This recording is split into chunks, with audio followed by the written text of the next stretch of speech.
Hello বন্ধুরা, আজ আমি তোমাদের জন্য এমন একটি গল্প নিয়ে এসেছি যে শুনলে তোমাদের দাঁড়িয়ে যাবে। বন্ধুরা, আজকের গল্পটি অনেক ইন্টারেস্টিং হতে চলেছে, তাই হাতের কাছে টিস্যু নিয়ে কানে হেডফোন পরে বসে পড়ে যান। বিয়ের কিছুদিন পরেই আমার স্বামী মারা যায়, তাই বাবার বাড়িতে ফিরে আসতে হয়েছিল। আমার মা নেই, অনেক বছর আগেই মা চলে গিয়েছিল। তারপর থেকে আমি বাবার সাথেই থাকি। আমি সব কাজ করি, ঘরে রান্না থেকে শুরু করে সবকিছু আমাকেই সামলাতে হয়। আমার বাবা খুব সাদাসিধে মানুষ, তার বন্ধুদের সাথেই সময় কাটাতে ভালোবাসেন। একদিন দুপুরে বাবা বলল, তার এক খুব কাছের বন্ধু আসবে আমাদের বাসায়। তিনি নাকি অনেকদিন পর আসছেন এবং রাতে আমাদের সাথেই থাকবেন। আমি কিছু বললাম না, শুধু ভাবছিলাম আমাকে কতটা ব্যস্ত থাকতে হবে রান্নাবান্নার সব আয়োজন নিয়ে। আমার প্রাণের বন্ধুরা, পুরো গল্পটি শুনলে তোমাদের দাঁড়িয়ে যাবে, তাই গল্পটি শোনার আগে আমার একটি অনুরোধ, অবশ্যই এই ভিডিওতে একটি লাইক দিয়ে চ্যানেলটি সাবস্ক্রাইব করে দাও। বিকেলটা কেটে গেল কাজ করতে করতে। বাজার থেকে জিনিস আনতে হলো। আমি রান্নাঘরে ব্যস্ত হয়ে পড়লাম। মাছ, মাংস, ভাত, তরকারি সব রেঁধে ফেললাম। বাবা তার বন্ধু খাওয়া শেষ করে অনেক খুশি হল। আমি চুপচাপ তাদের দিকে তাকিয়ে শুধু হাসলাম। খাওয়া দাওয়া শেষে আমি তাদের ঘুমানোর জন্য বিছানা করে দিলাম। তারা শুয়ে গেল। আমি আমার ছোট্ট ঘরে চলে এলাম। সারাদিনের ক্লান্তি শরীরে ছিল। চোখ বন্ধ হতেই ঘুমিয়ে পড়লাম। কিন্তু রাতের গভীরে আমার মনে হলো যেন কেউ আমার ঘরে ঢুকল। চোখ মেলে কিছুই দেখতে পেলাম না, শুধু অনুভব করলাম কারো ছায়া ধীরে ধীরে সে কাছে এগিয়ে এলো। আমার শরীর কেঁপে উঠল। কিছু বুঝে ওঠার আগেই সে আমাকে স্পর্শ করল। আমার নিঃশ্বাস থেমে গিয়েছিল। এক মুহূর্তের জন্য আমি অবাক হয়ে গেলাম, কিন্তু নিজেকে সরাতে পারলাম না। সে আমাকে জড়িয়ে ধরল, আমার কানে ফিসফিস করে কিছু বলল, তারপর হঠাৎ আমার ঠোঁটে আলতো চুমু রাখল। আমি স্তব্ধ হয়ে গেলাম। কিন্তু আমি অনেক দিন ধরে একা ছিলাম, তাই আমার অনেক ভালো লাগছিল। মনে হচ্ছিল এ রাত যেন শেষ না হয়ে যায়। হঠাৎ আমি এবার বুঝে ফেলেছি যে লোকটা আমার বাবার বন্ধু। গতরাতে সে ঘটনার পর আমার ভেতরটা কেমন অদ্ভুত হয়ে গিয়েছিল। আমি চোখ মেলেই দেখলাম সকাল হয়ে গেছে। সূর্যের আলো জানালা দিয়ে ভেতরে ঢুকছে, কিন্তু আমার শরীর আর মন এখনও কেঁপে উঠছিল। গতরাতের স্পর্শে আমি বিছানা ছেড়ে উঠলাম। কাজে মন দিতে চেষ্টা করলাম, কিন্তু বারবার মনে হচ্ছিল সেই মুহূর্তটা আবারও ঘটছে। আমার ঠোঁটে যেন এখনও তার চুমোর উষ্ণতা লেগে আছে। আমি রান্নাঘরে ব্যস্ত ছিলাম। এমন সময় বাবার বন্ধু এসে দাঁড়ালো দরজার পাশে, চোখে এক অদ্ভুত হাসি। আমি কিছু বলতে পারছিলাম না। মনে হচ্ছিল বুকের ভেতর সব কথা আটকে গেছে। সে ধীরে ধীরে এগিয়ে এলো, আমাকে বলল, কাল রাতের জন্য ভয় পেতে না। সে শুধু আমার একাকিত্ব বুঝতে পেরেছিল। তার কথা শুনে আমার চোখে পানি চলে এলো। আমি কাপা গলায় বললাম, আমি অনেক দিন ধরে একা ছিলাম। সে আমার হাত ধরে ফেলল। আমি আর হাত সরাতে পারলাম না। তার চোখের দিকে তাকিয়ে থাকতেই বুকটা কেমন উষ্ণ হয়ে উঠল। আমার মনে হচ্ছিল এতদিন ধরে আমি যার খোঁজ করছিলাম সে যেন এই মানুষটাই। সেদিন দুপুরে যখন আমি একা ছিলাম, তখন হঠাৎ সে আবার এসে দাঁড়ালো। চারপাশে কেউ ছিল না। সে আলতো করে আমার চুলে হাত বুলিয়ে দিল। আমি চোখ বন্ধ করতেই তার বাহুর মধ্যে হারিয়ে গেলাম। মনে হচ্ছিল যেন পৃথিবীর সব কষ্ট দূর হয়ে গেছে। আমরা চুপচাপ দাঁড়িয়েছিলাম, কথা ছিল না, তবু হৃদয়ের ভেতর দিয়ে কথা চলছিল। সে আমার কপালে চুমু দিল। আমি চোখ নামিয়ে ফেললাম, কিন্তু ভেতরে এক অদ্ভুত সুখ কাজ করছিল। বিকেলের পর আমরা একসাথে বসে গল্প করলাম। আমরা দুজনেই হাসছিলাম। অনেক সহজ কথাও তখন খুব মিষ্টি মনে হচ্ছিল। আমি টের পেলাম আমাদের মাঝে এক অদৃশ্য টান তৈরি হয়েছে, যেটা আমি আগে কখনো অনুভব করিনি।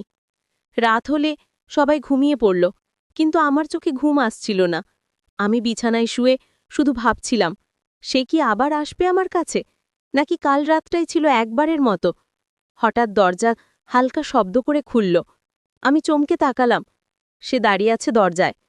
আমার চোখে চোখ রাখতেই সব প্রশ্নের উত্তর পাওয়া গেল। সে ধীরে ধীরে আমার কাছে এলো, আমার হাত ধরল। আমি নিজেকে সরাতে পারলাম না। তারপর সে আমাকে জড়িয়ে ধরল। আমি যেন আবার বেঁচে উঠলাম। আমি বুঝতে পারলাম এটা শুধু কোনো মুহূর্ত নয়, এটা আমাদের নতুন সম্পর্কের শুরু, যেখানে থাকবে বন্ধুত্ব, ভালোবাসা আর অনেক মিষ্টি অনুভূতি। এভাবেই আমাদের দ্বিতীয় রাত শুরু হলো। আমার মনে হচ্ছিল আমি আবার নতুন জীবন খুঁজে পাচ্ছি। একাকিত্ব ভেঙে আবার আলো ফিরে আসছে। দ্বিতীয় রাতে সেই ঘটনার পর সকালে ঘুম ভাঙতেই আমার মনটা কেমন আলো ঝলমল লাগছিল।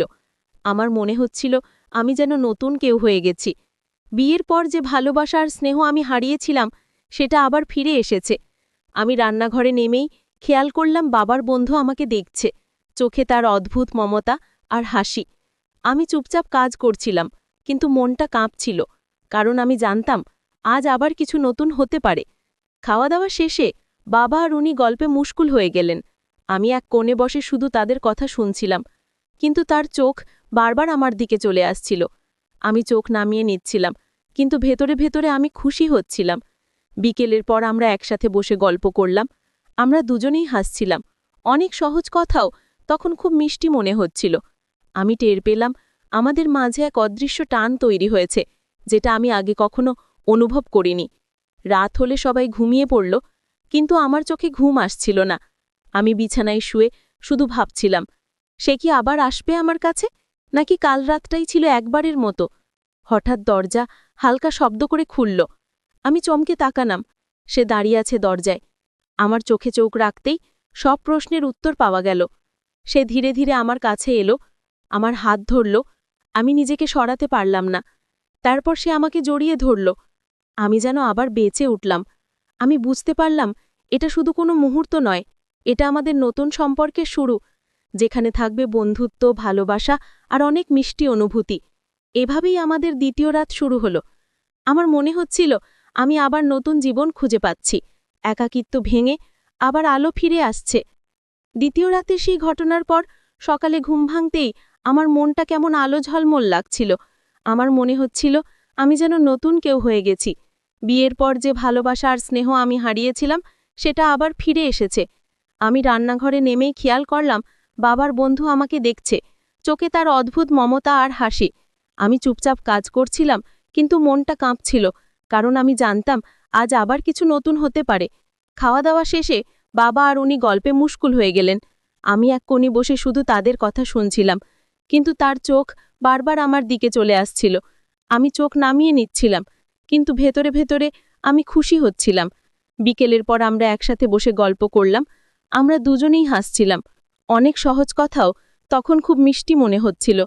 আমি টের পেলাম আমাদের মাঝে এক অদৃশ্য টান তৈরি হয়েছে, যেটা আমি আগে কখনো অনুভব করিনি। রাত হলে সবাই ঘুমিয়ে পড়ল, কিন্তু আমার চোখে ঘুম আসছিল না।